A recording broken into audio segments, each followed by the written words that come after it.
Shields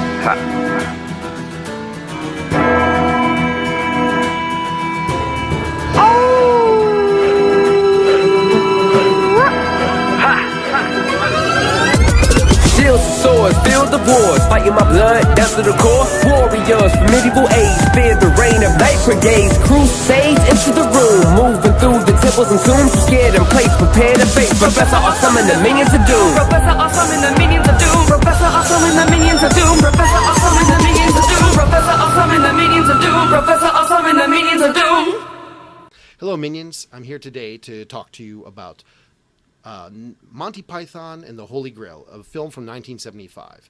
And I'm talking to you about that today, mostly because my local theater is tonight running it, and of course all the local nerds will be there, and I will be there too with some of the other minions of doom as well.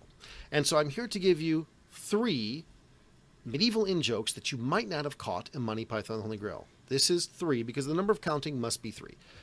So the first one is not one of the 3 because it's not really a joke. It's just a kind of reference that is often lost by people.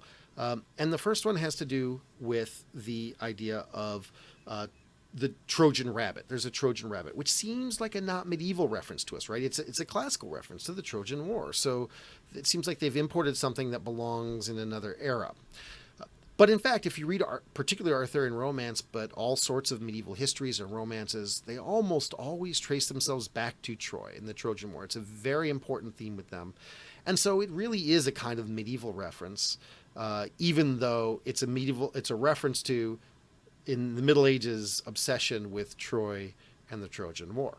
So before I get into the actual, so that's not really funny, right? Before I get into the actual in-jokes here, part of this, if you're not familiar with Monty Python, the comedy troupe, you might think, well, I don't know, he's stretching, right? I mean, this is not something that they had in mind.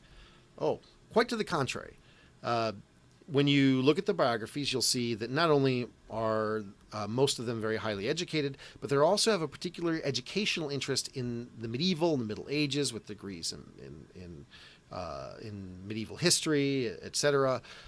And in addition to that, if you just look at their careers afterwards, like take Terry Gilliam, for example, just look at the other films that he's made. Everything from The Fisher King, Arthurian reference, to Brazil, a science fiction film which somehow manages to have knights and sword fights in it, et cetera, et cetera. You will see very quickly this is a very important thing to him. Just him? Well, no. I mean, let's look at Terry Jones, for example. This is an academic book, not really written for popular audiences, called Chaucer's Knight. It's a bit of history. I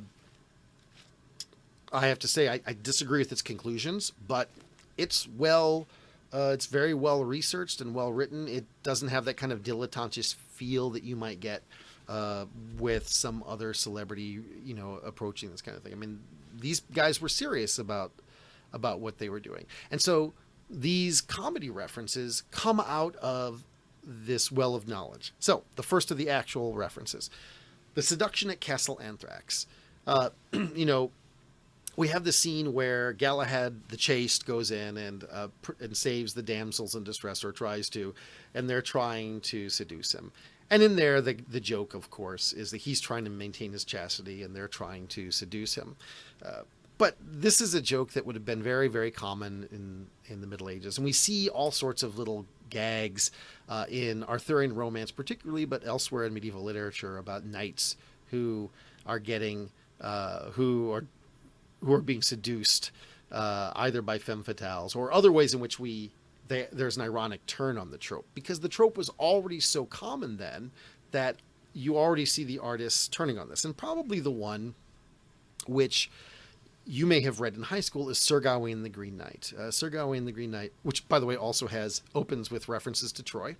But Sir Gawain the Green Knight has this wonderful comic seduction scene in the middle of it, where Gawain is trying to maintain his chastity while he's being seduced by Sir Bertel, by the Green Knight's wife.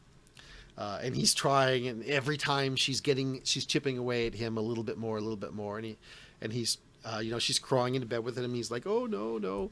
And it's very funny, and it's a funny role reversal, and it's the kind of thing that you would expect medieval audiences would have found funny in the same way that we did.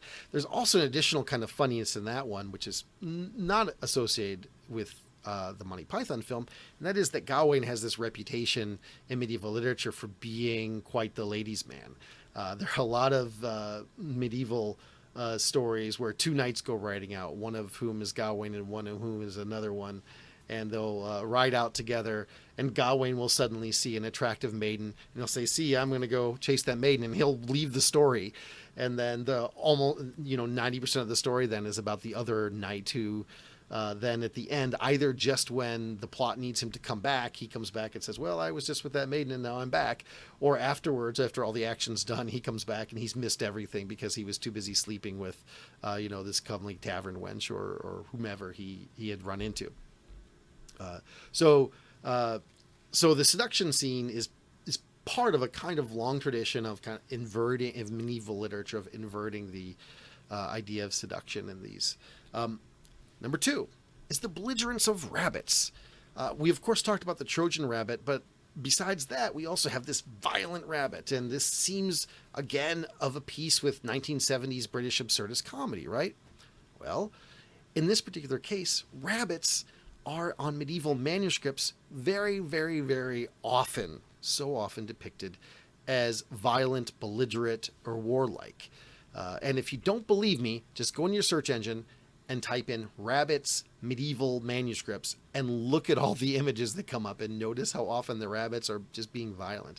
And it's part of a common thing in medieval texts where there's a kind of ironic depiction. So rabbits are weak and soft, and so they're depicted as being belligerent. Another thing you'll see a lot, for example, is knights, or sometimes actually rabbit knights, jousting on snails. Again, there's this kind of ironic inversion there because snails are slow and would not be great for jousting, in case you missed the obvious there. So, and if you look at the transitions, scene-to-scene transitions, of course, in Holy Grail, those scene-to-scene transitions are these kind of animated pastiches of medieval manuscripts. So they're very familiar with the idea of these violent and belligerent rabbits in medieval manuscripts. So they, loving this kind of the absurdity of that, they bring that absurdity into this. They don't invent that absurdity, but they turn it to the effect that they want it to. So the third one, definitely not fourth, because there cannot be four. The third one is Swamp Castle. There's this kind of joke about how Swamp Castle keeps sinking into the swamp, and he keeps rebuilding it even though it keeps sinking in the swamp, and how ridiculous and how silly that is. But again, this is a thing which comes out of medieval literature. Vortigern's castle, particularly as it's depicted in Geoffrey of Monmouth's History of the Kings of Britain, Vortigern keeps building this tower castle that keeps sinking into the swamp. And he's trying to figure out how to stop it from sinking into the swamp. And there's a thing involving human sacrifice and other things, without dealing with the obvious issue, which is, why are you trying to build this in the swamp? Why don't you build it on a better foundation? And again, they've taken the absurdity of that and they've brought it into there. That's also, by the way, a scene where you have an inversion of the damsel in distress motif that you get, that trope throughout. Those are three things, and three is the number of counting. So the next thing I'm going to say is not four, because you cannot have four, you can only have three. So this next thing is not four, it's three. And that has to do with running from the three-headed giant. So Sir Robin, as you will remember, is confronted with a three-headed giant, and he runs away, and the minstrel sings this song about how he bravely ran away, right? This is a reference to Chaucer and the character Sir Topaz. In the Canterbury Tales, this character Sir Topaz, he meets a three-headed giant, and he retreats from it, and it's depicted as if he had, instead of running away from it, as if it's noble to have retreated from this thing. And while he's running, the giant is slinging stones at him. And so basically it's about the most ignoble and cowardly scene you can imagine, but it's again depicted in the way that Sir Robin's minstrels depict it. And again, we see this kind of bringing in of these references. And again, lest you think, I don't know, is this a stretch? Were these guys really thinking of this? You will notice this is Chaucer's Knight is what Terry Jones is talking about. Very interested. By the way, in this case, the knight is the Knight of the Knight's Tale, not the Knight of the Tale of Sir Topaz.